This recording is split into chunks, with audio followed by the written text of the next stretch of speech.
Pada kesempatan kali ini, saya akan menyampaikan materi-materi yang sangat penting dan relevan dalam kehidupan profesional kita, yaitu prinsip-prinsip etika profesi yang berkaitan dengan integritas, objektivitas, dan profesionalisme.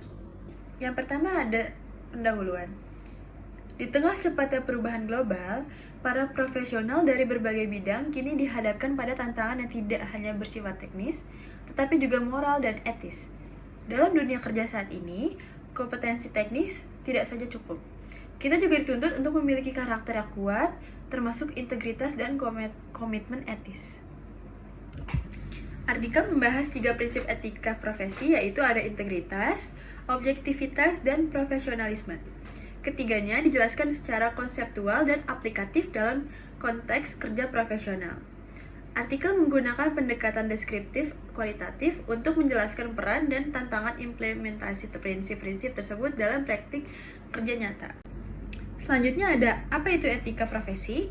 Etika profesi merupakan cabang etika terapan yang mengatur perilaku individu dalam praktik profesional. Ia menjabatani kompetensi teknis dan tanggung jawab moral. Biasanya, etika profesi dituangkan dalam bentuk kode etik yang disusun oleh asosiasi profesi. Kode etik inilah yang menjadi standar perilaku dan acuan dalam pengambilan keputusan, terutama ketika kita dihadapkan pada dilema moral atau konflik kepentingan. Lalu ada 3 prinsip utama dalam etika profesi yang menjadi sorotan utama kita hari ini. Pertama, ada integritas, berarti konsistensi antara prinsip dan tindakan, serta komitmen terhadap kejujuran. Lalu profesional berintegritas akan menolak tekanan atau godaan yang menyimpang. Integritas menciptakan dasar kepercayaan antara profesional dan klien, kolega, serta publik. Sebagai contoh dari integritas, bayangkan seorang auditor yang diminta memperharus laporan keuangan agar kliennya senang. Jika auditor itu menolak, meskipun berisiko kehilangan klien, itulah integritas. Integritas bukan hanya tentang tidak berbohong, tetapi juga tidak tentang menyembunyikan kebenaran dan berani berkata tidak pada sesuatu yang salah. Selanjutnya ada pentingnya objektivitas. Objektivitas menjamin keputusan bebas dari pengaruh pribadi, tekanan eksternal, atau konflik kepentingan. Profesional wajib menghindari situasi bias atau ketidakadilan dalam praktik kerja. Netralitas sangat penting untuk menjamin hasil kerja yang adil, transparan, dan akurat.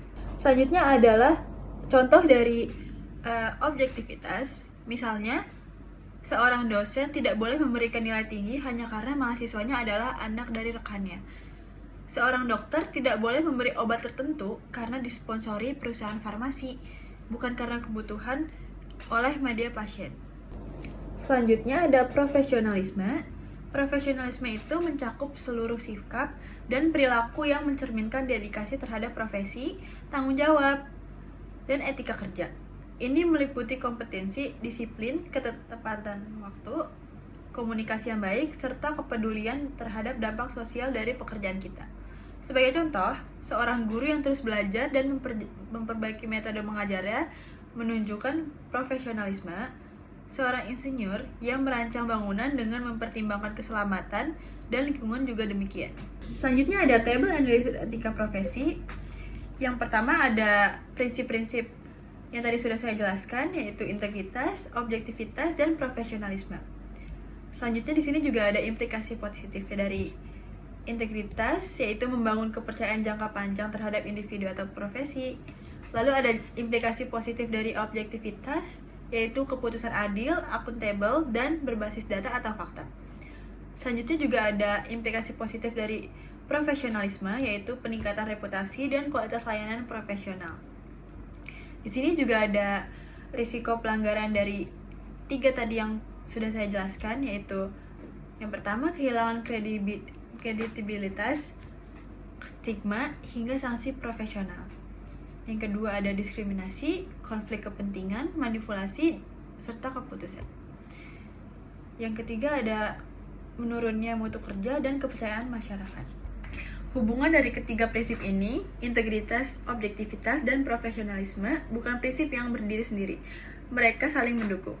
Integritas adalah fondasi, objektivitas adalah proses berpikir, dan profesionalisme adalah tindakan nyata. Tanpa integritas, objektivitas bisa terganggu oleh kepentingan. Tanpa objektivitas, profesionalisme bisa kehilangan arah. Dan tanpa profesionalisme, kedua prinsip lainnya hanya menjadi konsep kosong tanpa persiapan. Selanjutnya ada konsep etika profesi. Etika profesi bersifat normatif dan perspektif, membentuk perilaku kerja yang sesuai nilai moral. Setiap profesi memiliki kode etik yang menjadi acuan formal dan moral. Etika profesi menjembatani keahlian teknis dengan tanggung jawab sosial dan hukum. Lalu selanjutnya ada fungsi kode etik. Kode etik membantu profesional memahami batasan perilaku dan tanggung jawabnya. Disusun oleh asosiasi profesi untuk menjamin akuntabilitas dan kontrol sosial. Pelanggaran terhadap kode etik dapat berdampak sistemik pada reputasi profesi. Lalu ada relasi antar prinsip. Integritas menjadi dasar untuk menegakkan objektivitas dalam kerja profesional. Objektivitas mendukung keputusan yang adil dan rasional. Profesionalisme mengaktualisasikan nilai-nilai tersebut dalam tindakan nyata sehari-hari. Selanjutnya ada contoh kasus praktik. Yang pertama ada dokter, integritas dalam diagnosis, objektivitas dalam keputusan klinis, profesionalisme dalam layanan.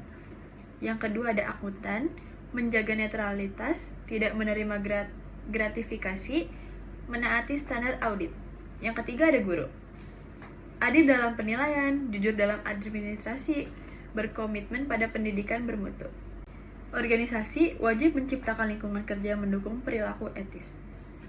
Lalu perlu sistem pelaporan dan sanksi yang tegas atas pelanggaran. Yang terakhir ada budaya etika, kuat meningkatkan kepercayaan internal dan eksternal organisasi. Selanjutnya kita masuk ke dampak pelanggaran etika. Apa akibatnya jika prinsip-prinsip ini dilanggar? Pelanggaran etika bisa berdampak sangat serius. Pendidikan etika sejak dini membentuk landasan moral calon profesional. Pelatihan etika berkala memperkuat kesadaran dan kemampuan menghadapi dilema. Evaluasi etika perlu dimasukkan dalam penilaian kinerja profesional.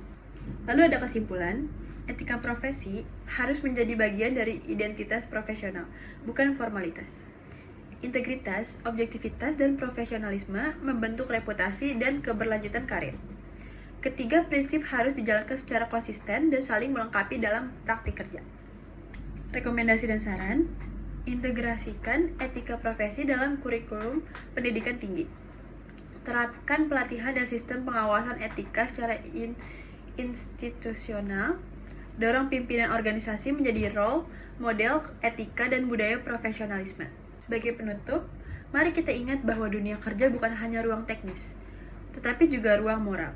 Integritas, objektivitas, dan profesionalisme adalah 3 hal yang harus kita bawa dalam setiap keputusan, tindakan, dan tanggung jawab profesional kita.